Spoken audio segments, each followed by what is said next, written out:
Once in every generation, a wrestling crowd does something nobody asked it to do. Something that wasn't part of the script, wasn't in the booking, wasn't in any plan any promoter drew up in a boardroom.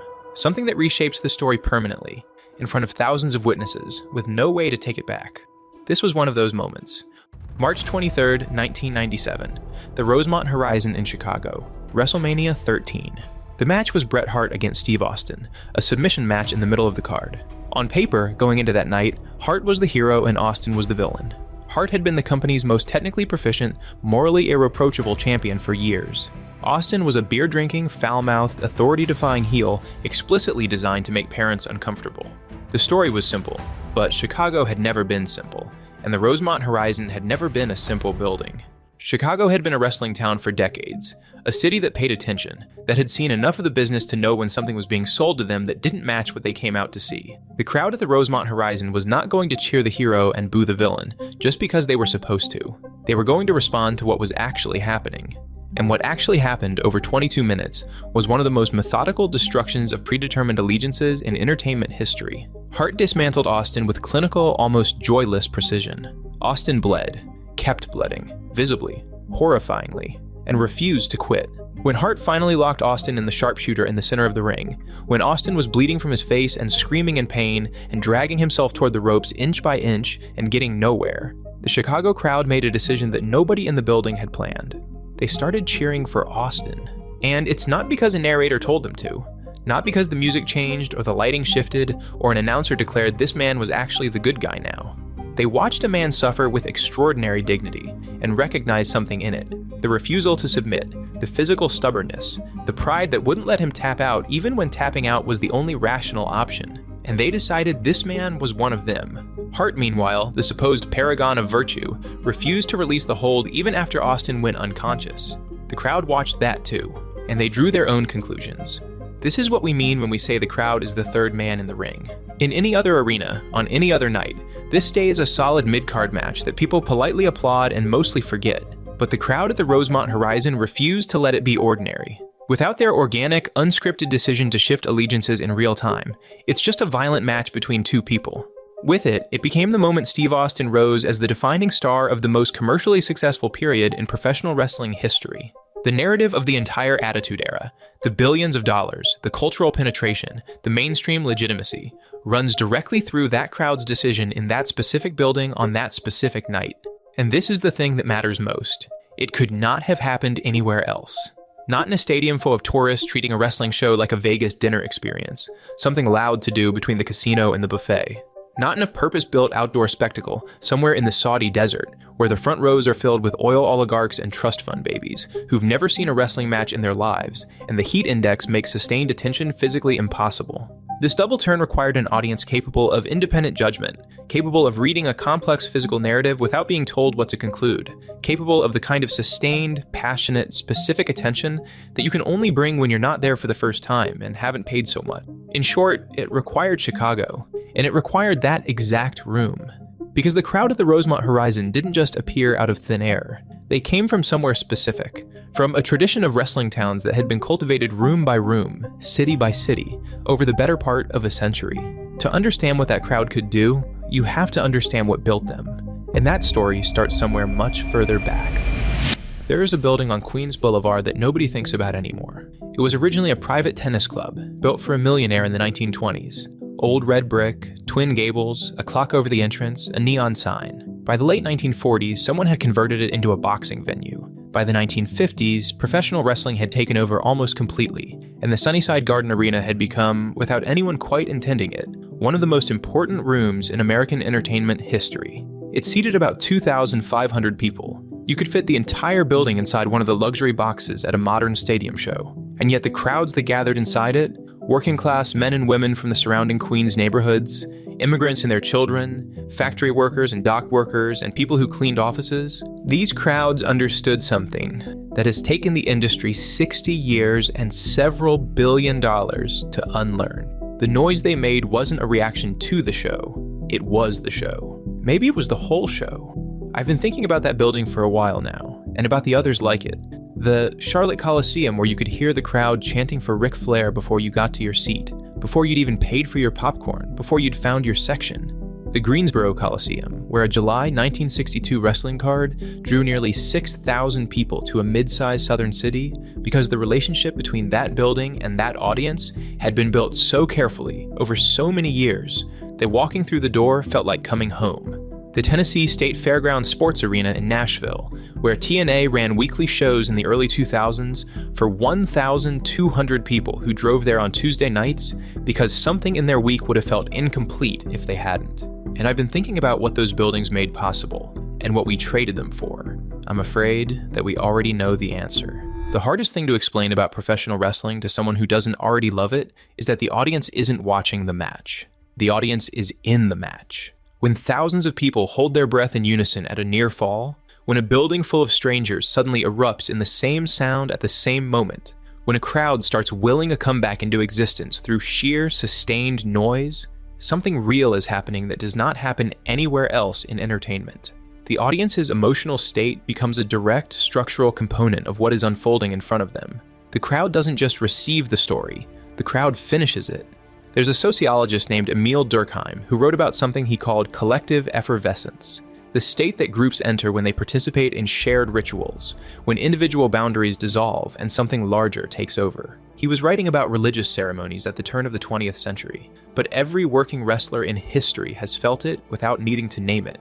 In wrestling, collective effervescence isn't a side effect of the performance. It's the entire point. The athleticism, the storytelling, the characters, all of it is infrastructure for producing that one specific state in a room full of people. When it works, a crowd of 20,000 stops being 20,000 separate human beings and becomes something singular, something almost biological. When it doesn't, they're just 20,000 people sitting in chairs watching someone exercise. The difference between those two outcomes isn't primarily determined by who's in the ring. It's determined by who's in the seats and why they came. This is what the old buildings understood. The Sunnyside Garden crowd was working class and loud, and they didn't need to be told how to feel. The Queens demographic of the 1950s, distinct ethnic neighborhoods, first-generation immigrants, people who worked with their bodies and were used to being underestimated, projected everything they valued onto the wrestlers they loved. Bruno Sammartino and Dusty Rhodes weren't popular because marketing told people to cheer them. They were popular because they looked like one of the men in those seats, moved like the men in those seats, seemed to understand without words what those men needed from them. The arena didn't hold them. They were the arena. That relationship between a specific place, a specific crowd, and a specific style of wrestling is where promotions come from. Professional wrestling's greatest periods of creative vitality can almost always be traced back to a building that no longer exists, or a building that still exists but has been stripped of everything that made it matter. If you're new here, this channel covers professional wrestling the way it deserves to be covered. Subscribe and hit the bell icon to stay tuned with our upcoming videos. November 9th, 1997. 8 months after the Rosemont Horizon, the Molson Center in Montreal. The Montreal Screwjob has been written about and analyzed and dramatized so many times that the facts almost feel beside the point, but they're still worth stating plainly. Bret Hart, the defending WWF champion and the most beloved figure in Canadian wrestling history, had signed a contract to leave for a competitor. He refused to lose his title to Shawn Michaels in his home country, citing a legitimate personal hatred for Michaels and a contractual clause granting him creative control over his character in Canada. So Vince McMahon secretly instructed the referee to ring the bell and declare Michaels the winner, while Michaels held Hart in his own submission hold, despite the fact that Hart had never tapped out, had never submitted, had never agreed to any of it. Hart had no idea this was coming. The Montreal crowd had no idea this was coming.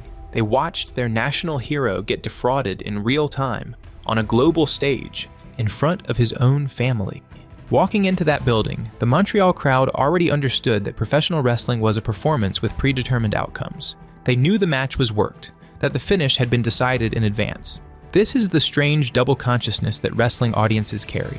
You simultaneously know it's scripted, and still genuinely care about the script. The covenant between a wrestling crowd and the people running the show has never been about believing the match is real. It's about trusting that the people controlling the outcome will honor the emotional investment you've made in it. McMahon broke that covenant. He used the performance itself as a weapon against both his performer and his audience. Took the one currency that makes professional wrestling function, the trust between promoter and crowd, and demonstrated in front of thousands of people that it was worthless whenever it became inconvenient. The aftermath lasted years. Canadian crowds, for the better part of a decade, refused to follow WWE's booking instructions. They cheered heels and booed babyfaces. They chanted "You screwed Brett" at Shawn Michaels and McMahon every time they crossed the border for the rest of their appearances, with a consistency that felt less like heckling and more like testimony. The clearest expression of what that betrayal had produced came 5 years later. March 17, 2002, WrestleMania 8, the Sky Dome in Toronto, one of the best-attended wrestling events in Canadian history, and the night a crowd systematically dismantled the intended emotional architecture of WrestleMania's main event in real time. The match was Hollywood Hogan against The Rock. Hogan had returned as a villain, the NWO incarnation, black and white, contemptuous, the heel of heels. The Rock was the people's champion, one of the most genuinely beloved figures WWE had ever produced. The booking was straightforward. The crowd was supposed to despise Hogan and worship Rock. But Toronto had other ideas. From the opening seconds, Hogan received a reaction that belonged to a conquering hero. The Rock received the kind of sustained, venomous booing usually reserved for the people who had wronged you personally. The crowd wasn't confused. They weren't nostalgic in some innocent, uncomplicated way. They were making a deliberate choice, refusing the script the company had handed them, and asserting their own authority over the story, reminding the corporation in the building that it did not own their reactions. Hogan and Rock, to their credit, recognized what was happening and abandoned the planned match entirely, rebuilding it around the crowd's inversion in real time.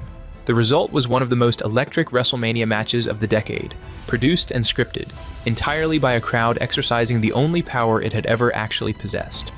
This is what a wrestling crowd becomes when the covenant is broken from the promoter's side. It becomes collective memory, a sustained, organized refusal to forget. That refusal, the Canadian crowd's decade-long, organized diffusal of WWE's narrative authority, didn't emerge from nowhere, and it didn't stay contained to Canada. It was the most visible symptom of something that had been building in the industry's foundations since the early 1980s, something that Vince McMahon understood completely and pursued anyway, because the math was too clean to ignore. Because here's what nobody in the territory system saw coming. The thing that destroyed it wasn't malice, and it wasn't stupidity. It was a single man understanding, before anyone else did, that cable television had made geography irrelevant. And once geography was irrelevant, the entire foundation that the territories had been built on, the weekly relationship, the local hero, the crowd that came back because it had to, because this was their promotion and these were their wrestlers, all of it became a liability rather than an asset. McMahon went into the territory's backyards and ran competing shows. He used national television access to make his performers so familiar that local heroes started looking provincial by comparison. He raided talent rosters and outbid regional promoters who had no national revenue to compete with. And within a decade, the territorial system was gone. The Greensboro Coliseum crowd, the Sunnyside Garden crowd, the Mid-South crowd, the specific, historically informed, decades-cultivated crowd psychologies that had built professional wrestling's greatest creative periods, dismantled and absorbed into a national product that had to be legible to everyone simultaneously, and so could only be calibrated to nobody specifically. What replaced them was spectacular and commercially successful, and it was, in the specific sense of being in genuine dialogue with its most passionate audience, increasingly hollow, because a national product for everyone is a product for no particular room, and no particular room means no third man, and no third man means the whole machinery that made wrestling an art form is just two athletes performing in an emotional vacuum, while a crowd of strangers watches from a comfortable distance. For a long time, enough of the original passion survives to obscure the damage. The MSG crowds, the Chicago shows, the Canadian markets. These remnant pockets of territory-era audience intensity kept generating the noise and energy that professional wrestling requires. The Attitude Era worked partly because those audiences had real grievances and expressed them honestly, and the company was forced, briefly, to respond. But the territory collapse didn't erase everything. It couldn't. Because the crowd psychologies that had been built over decades in those specific cities didn't simply dissolve when the promotions running them went dark. Some of them compressed, some of them went underground. And in a few specific places, in the cities where the relationship between wrestling and its audience had been built deep enough and specific enough to survive the removal of the institutional structure that created it, something stranger happened. The passion didn't die, it concentrated. And concentrated passion in a small enough room with a promoter willing to treat it as a collaborator rather than a consumer base produces something the national product had no framework for and no real defense against. In South Philadelphia, it produced ECW. The 2,300 arena is a converted freight building in a derelict industrial section of South Philadelphia. It has a low ceiling and bad lighting, and a floor that has absorbed decades of spilled beer and whatever else accumulates when 1,000 people pack into an industrial building to watch men try to hurt each other. It seats approximately 800 people, depending on how generously you interpret fire safety regulations. There is no LED ring apron, there are no dynamic lighting rigs. There is a ring, and there are people standing around it. And the distance between the ring and the people standing around it is close enough that you can hear individual voices from the canvas. Paul Heyman took over Eastern Championship Wrestling in 1993 and turned it into something the wrestling industry had no real category for. He looked at the 800 people filling that building every week, and he treated them as collaborators. He acknowledged what they knew. He worked with their sophistication rather than trying to manage it.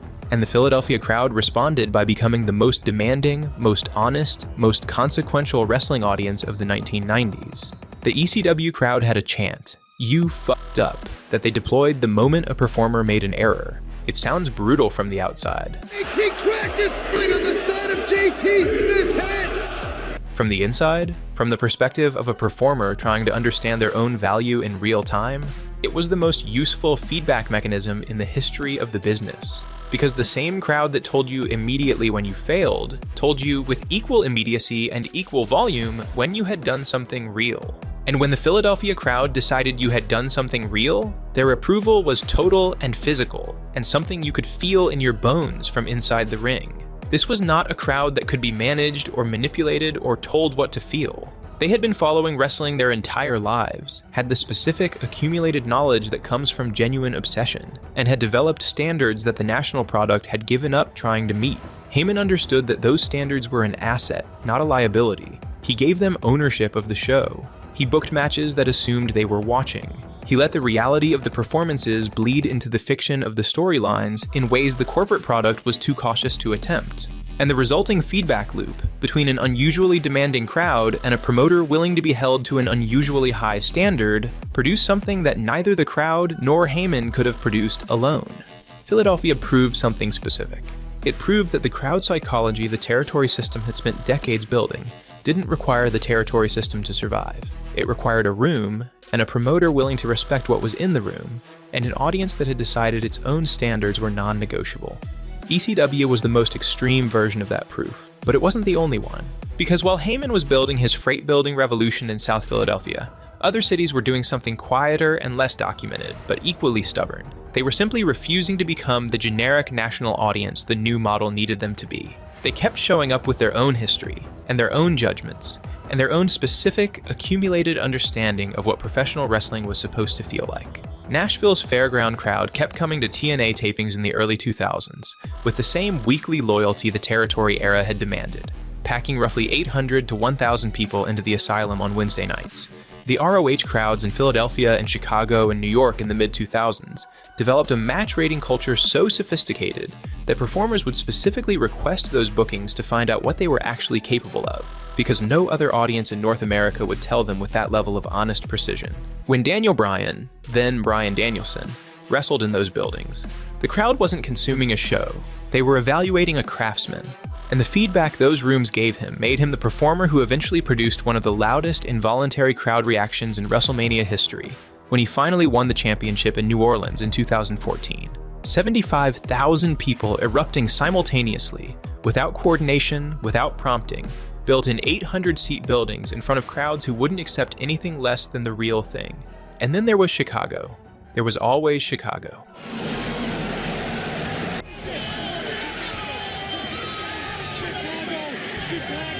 The Allstate Arena has a wooden roof. This is an architectural accident with a consequence that no amount of modern production engineering has ever replicated. Wood traps sound and releases it back into the space, meaning crowd noise bounces off the ceiling and comes back down into the seating bowl, concentrating itself, amplifying itself, turning a hot Chicago crowd into something measurably and physically louder than a crowd twice its size anywhere else.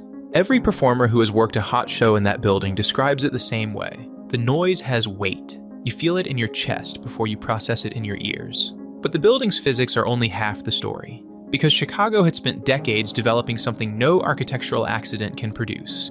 An audience that read the show independently, formed its own conclusions, and expressed those conclusions at full volume, regardless of what the commentary team was trying to communicate. They couldn't be managed by surface spectacle. They couldn't be told who to cheer for if the person presented as the hero wasn't behaving heroically by any standard they personally recognized. And they had proven it once already, in that same building, in March of 1997, when they decided Steve Austin was the hero of WrestleMania 13, before anyone working for the company had reached that conclusion. That crowd didn't age out or move on. It reproduced itself. The kids who were in the Rosemont Horizon in 1997 were in the Allstate Arena in 2011. CM Punk was a Chicago native who had spent his career being told he was too real and too difficult and too insistently himself to be trusted with the top of the card. On June 27, 2011, with his real contract genuinely expiring at midnight following the Money in the Bank pay-per-view, he sat cross-legged in the center of the ring on a live Raw broadcast and said things that were true. He named names. He expressed real grievance. He made the fictional and the real indistinguishable. But the fact that Dwayne is in the main event of WrestleMania next year and I'm not makes me sick. And then his microphone was cut. The night of Money in the Bank, the Allstate Arena did something to John Cena that the word booing cannot contain. The specific, total, almost liturgical opposition directed at Cena that night was not about Cena the person. It was about everything Cena represented inside a corporate structure that had spent years treating the audience's intelligence as a problem to be managed. Every manufactured crowd pop, every sanitized character arc, every genuine grievance smoothed away in the interest of a brand that needed to be palatable everywhere at once. Chicago had been watching this happen for years and was expressing all of it simultaneously in one building on one night. When Punk won the championship and walked out through the crowd with the belt, those 15,000 people stopped cheering for a wrestling match and started cheering for themselves. The building experienced something so close to collective effervescence that the distinction became theoretical. And then the product continued. Punk returned, was folded back into the content calendar, eventually burned out and left. When he finally came back to WWE in November 2023, the return happened in the only building it could have, the Allstate Arena at Survivor Series. That night, Chicago produced a reaction that shook the foundation of the building, but he didn't stop there. He won the World Heavyweight Championship, and then did something that required the specific combination of leverage and historical awareness that almost nobody else in the industry possessed. He brought the show back to the United Center. The last time a major WWE event was held at the United Center was SummerSlam 1994, 32 years. Because the site fee model doesn't send events where the passion is deepest. It sends them where the municipal bid is highest. And Chicago, for 32 years, had simply not been in that conversation. Elimination Chamber came to the United Center on February 28, 2026, because Punk demanded it. He used his status as champion, his leverage as one of WWE's most commercially valuable performers, and whatever political capital he had spent years accumulating, to insist the show return to his city. The company would not have done it on its own. The entrance he designed for that night tells you everything about what he was reaching for. The lights going out, 19,000 people going silent. You could feel it even from your screens. The silence of held breath, the silence of a city that has been kept waiting for something for a very long time. And then 4 synthesizer notes ascending in the dark. If you grew up in Chicago in the 1990s, those 4 notes lived in your chest. They are the opening of Sirius by the Alan Parsons Project, the sound of 6 championship banners, the sound of a dynasty. WWE brought Ray Clay back to the United Center.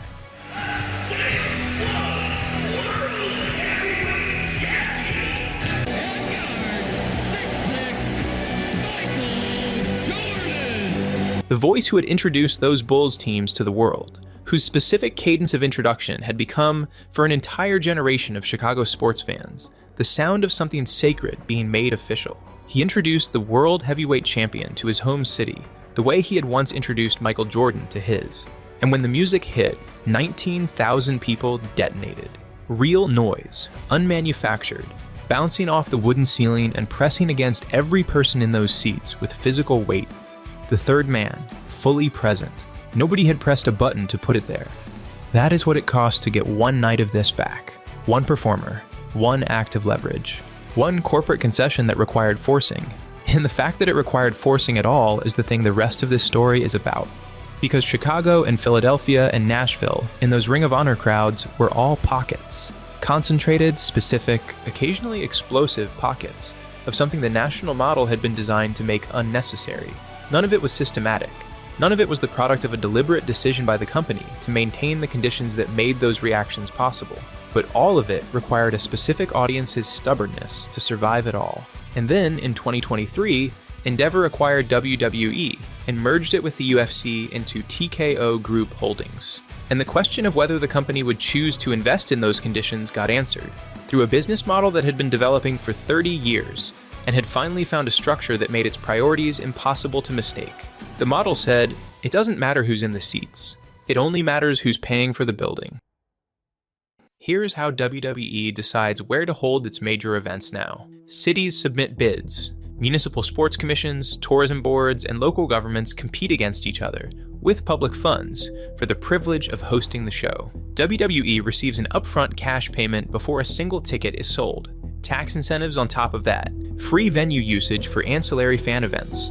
The host city absorbs the financial risk. WWE's profit is guaranteed before the doors open. WrestleMania 41 went to Las Vegas. The Las Vegas Convention and Visitors Authority paid WWE a $5 million direct cash grant. The Nevada State Film Program contributed an estimated $4.2 million in tax credits. WWE received rent-free use of the Las Vegas Convention Center for fan events. Total public subsidy? Approximately $9.2 million, transferred to a multi-billion-dollar entertainment conglomerate before the first ticket was scanned. The event drew $66 million in gate receipts over 2 nights. Average domestic ticket prices had roughly doubled since the TKO merger, from under $62 to over $118. Premium floor seats were listed at close to $9,000 before fees. That is a luxury hospitality experience that happens to have wrestlers in it, and the crowd it produces reflects that. The people filling a Las Vegas stadium for WrestleMania are tourists who decided the show sounded like an interesting thing to see. They purchased a WrestleMania experience package the way they might attend a celebrity boxing match, for the social signaling value of a large cultural event, rather than genuine investment in the narrative. The third man requires accumulated history, months of weekly television, genuine stakes, the specific sustained attention that turns a wrestling crowd from an audience into a collaborator. A tourist crowd generates noise, but not information, and a performer who cannot read the room cannot co-author anything with it. The performers working those shows are operating in a feedback vacuum, hitting their spots, delivering their sequences, searching for the signal that tells them whether what they're doing is landing, and the signal is thin. The feedback loop that made wrestling function requires honest response from both ends. When that response is absent, the whole system quietly breaks down, and everyone in the building can feel it, even if nobody says so out loud. But Las Vegas was just the beginning. In 2024, WWE formally announced WrestleMania 42 for New Orleans. The Greater New Orleans Sports Foundation had been involved for years. The governor of Louisiana had issued press releases. Dwayne Johnson, a member of TKO's board of directors, is coming back to New Orleans! stood on a live SmackDown broadcast in New Orleans and told the crowd in that building that WrestleMania was coming to their city. Then Las Vegas submitted a competing bid, $6 million, $1 million more than the previous offer. WWE moved WrestleMania 42 to Las Vegas. New Orleans received Money in the Bank as compensation, a gesture so insufficient relative to what had been promised that the word compensation barely applies. The years of preparation the Greater New Orleans Sports Foundation had invested in good faith did not factor into the decision. The New Orleans crowd, whose reaction had been used to generate maximum impact for what turned out to be a bargaining position, did not factor into it either. Internal communications obtained through public records requests show WWE executives explicitly describing their strategy as pitting cities against each other, using each public announcement as leverage in the next negotiation, treating formal commitments as positions in a financial game. Televised promises to live audiences are negotiating tactics. The emotional investment of a host city's fan base is a financial externality that does not appear in the bid calculation. And to compensate for the silence that a tourist crowd leaves behind, WWE became entirely dependent on artificial crowd noise. sound engineers pressing buttons to manufacture reactions the live audience isn't generating. Industry insiders call it sweetening. Online communities call it the hairdryer. Because there is a constant low-frequency mechanical murmur underneath every WWE broadcast, a simulated crowd ambient noise running continuously, apparently cross-referenced against the sound profile of a Conair Pro-style 1,250-watt hairdryer running on high, as listed in an actual sound design library. The problem with the hairdryer is that it flattens everything. A constant manufactured hum means genuine moments of excitement have nowhere to rise from. The dynamic range disappears. The silence before a comeback, the explosion when it lands, the held breath pause of a near fall. These require silence to exist first. And when the crowd's signal is replaced by a manufactured approximation, the performer cannot read the room because the room is no longer making its own sound. The third man has been automated. And an automated third man cannot co-author anything. It can only simulate the presence of a collaborator, while the performers work in what amounts to a technically impressive and profoundly lonely kind of silence. Netflix, when Raw moved to the streaming platform in early 2025, reportedly asked WWE to stop using piped-in crowd reactions. A $5 billion media company flagged the problem formally. The audio discrepancies persisted anyway, because in certain environments there is genuinely no other option. The Saudi partnership makes the Las Vegas model look restrained. Las Vegas at least requires a crowd that showed up voluntarily. The Kingdom of Saudi Arabia pays WWE an estimated $55 million per event as a guaranteed payment before a single ticket is sold, before a single broadcast deal is negotiated. When TKO deferred the 2025 Saudi Royal Rumble into 2026 for scheduling reasons, the company disclosed the financial impact to investors. One deferred afternoon show reduced adjusted EBITDA margins by 50 basis points and moved the needle on a multi-billion-dollar company's quarterly earnings enough to require an SEC filing. That number tells you everything about where the actual power in this relationship resides. And it tells you everything about what the crowd has become. A staging element, like the ring posts or the entrance ramp. The Royal Rumble 2026 in Riyadh did not sell out its 25,000-seat capacity. VIP floor tickets were priced at $30. Meet and greet access with top performers was available for $7. The building was still not full. The production team attached individual lighting panels directly to the seats, aimed at the cameras rather than the spectators. The panels created a visually spectacular display for drone shots and wide broadcast angles, and plunged the actual human beings in those seats into shadow simultaneously. Occupied seats appeared dark on the broadcast, indistinguishable from empty ones. Wide shots confirmed vast patches of legitimately empty premium sections regardless. They used light as a mechanism for simulating attendance. Technology installed on the seats specifically designed to prevent the broadcast from revealing the building was not full. On top of that, the crowd that did attend had no framework for what they were watching. No accumulated narrative investment, no history with the characters. Petro-oligarchs and trust fund babies can't make organic crowd noises, so the production team ran their hairdryer, and the performers worked in front of an audience the product had never been built for and could never authentically reach.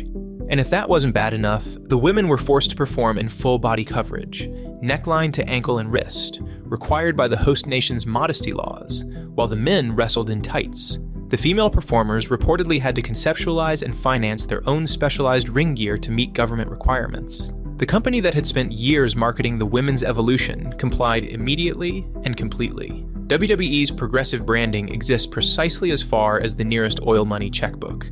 Then WrestleMania 43 was announced for Riyadh, the showcase of the Immortals, the annual event that has served as the cultural anchor of professional wrestling for 4 decades, the show that Hulk Hogan and Steve Austin and The Rock built their legacies around, going for the first time in its history to a country where the organic wrestling audience cannot fill a 25,000-seat arena at $30 a ticket.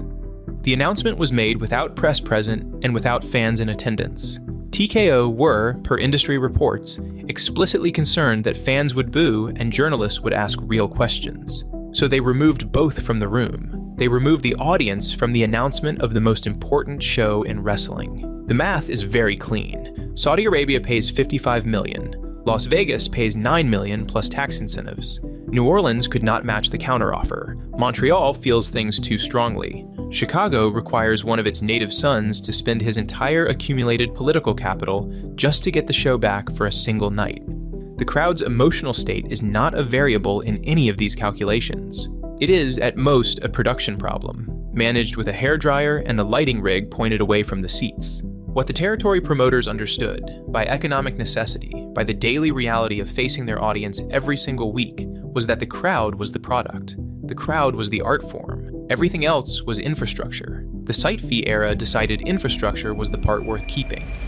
There is a booking philosophy in modern WWE that has a name in fan and analyst communities, the hometown curse. And it is where the corporate logic of the site fee era collides most directly with the human beings sitting in the seats.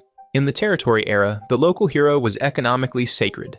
The promoter ran the same towns every week. His survival depended on those specific people buying tickets again next month and the month after that. So the hometown hero could suffer, could bleed, could be put through hell. But the pact was clear and it was honored. Your investment will be rewarded with catharsis. The emotional contract and the economic contract were the same thing. Betraying one meant destroying the other. The modern company is insulated from that pressure. Television rights fees, streaming deals, site fees, merchandise licensing. These revenues are guaranteed regardless of whether the crowd in Montreal or Cardiff or Boston leave satisfied. And so the hometown environment has been repurposed. The hero loses in his city. Maximum emotional devastation is generated. Maximum heat for the heels. Viral social media content. Engagement metrics for a global streaming deal that does not care which city the footage came from. The individual city is a location. The crowd's investment is a production resource. Drew McIntyre at Clash at the Castle in Cardiff 2022, the Principality Stadium, the first major WWE stadium show in the United Kingdom in 30 years. Thousands of people who had spent 3 decades being told their passion was acknowledged, but their home would never be considered worthy of the company's largest events. McIntyre hit his finisher. The referee counted 1, 2, and then a hand reached from outside the ring at the last possible millisecond. Reigns recovered, and McIntyre lost. The stadium went quiet, and WWE then had McIntyre and Tyson Fury do an impromptu sing-along to lift the mood. The logic being, send thousands of people home with something that doesn't feel like pure devastation. But it is roughly equivalent to breaking someone's arm and offering them a biscuit. The biscuit is not the problem. The broken arm is the problem. Sami Zayn in Montreal, February 2023. 9 months of the most carefully constructed character arc in modern WWE history. The Montreal crowd, the crowd that had not trusted WWE since 1997, that had spent 25 years in organized defiance, let themselves hope. For one night, they lowered the protection they had built after the screwjob and let the story matter to them the way it hadn't been allowed to matter since November of that year. He lost. The Bell Center went quiet. And that quiet is the most important detail in this entire essay. Because in wrestling, different kinds of crowd silence communicate entirely different things. The angry silence after a heel manipulation still contains investment. The riot-adjacent silence after a controversial finish still believes the relationship is worth fighting about. Those silences are uncomfortable, but they are alive. They contain the possibility of next week. The silence in Montreal after Sami Zayn's loss was a different kind. It was 20,000 people filing away the information that hoping had been a mistake. The sound of a crowd training itself out of its own emotional exposure. Sasha Banks in Boston. The hometown losses repeated so many times, they became a documented psychological phenomenon, contributing to a mental health crisis she discussed publicly, driving extended leaves of absence. What was happening? Depression. Depression was taking over. My mind was taking over. Eventually ending with her leaving the company entirely. And WWE's operational response to the documented evidence of this pattern was to pipe in "We Want Sasha" chants from a sound library to simulate audience investment that the booking had conditioned out of existence. They manufactured the emotional connection they had systematically destroyed. There is a clinical term for what happens when a subject receives negative outcomes regardless of their efforts: learned helplessness. The crowd stops being the third man in the ring because it has been taught, by repetition, that the third man doesn't get a vote, so the hairdryer runs in the background, simulating what was there before. The Greensboro Coliseum was demolished in 1999. The Kiel Auditorium in St. Louis was torn down in 1966. Sunnyside Garden closed in 1977. There's a gas station where it used to stand. Someone pumping fuel on a Tuesday afternoon has no idea that the ground beneath their feet once held 2,500 people who are the reason Hogan slammed Andre, the reason the Monday Night War happened, the reason the Attitude Era exists at all. The gas station doesn't care about the pipe bomb or the double turn or any of it. But I do, and I think you do too. or you wouldn't still be here after 40 minutes of me talking about wrestling venues. I came to professional wrestling the way most people come to it, through a specific building, a specific crowd, a specific night that didn't feel like a product being delivered to me, but like something I was part of. I was not in a big stadium. I was too young to fully understand what was happening in a room with too many people and not enough ventilation. But someone near me was losing their mind over something happening in that ring, and before I understood why, I was losing mine too. That was the feeling. That specific, irrational, completely undefended feeling of a crowd becoming one thing. I've been chasing it ever since. I suspect you have too. The 2,300 arena in Philadelphia still exists. Chicago still produces the reactions it has always produced. Montreal still inverts the alignments. The passion that built this medium did not evaporate. It sits in every city that ever had a wrestling heritage, identifiable, explosive when activated. But those cities are no longer the standard.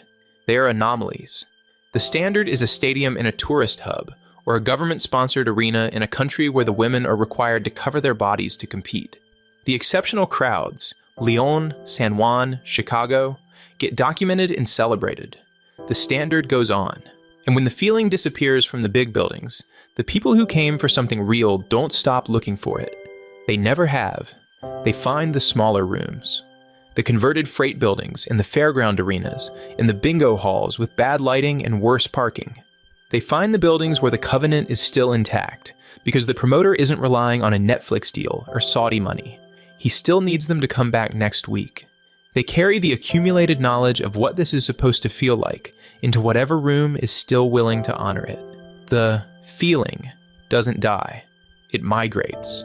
Every person who packed into Sunnyside Garden, or the ECW Arena, or the Allstate Arena, was practicing, in the most unpretentious working-class way imaginable, an act of radical emotional vulnerability, choosing to care, publicly, deeply, in front of strangers, allowing a human being's struggle on a stage of canvas and steel to mean something to them.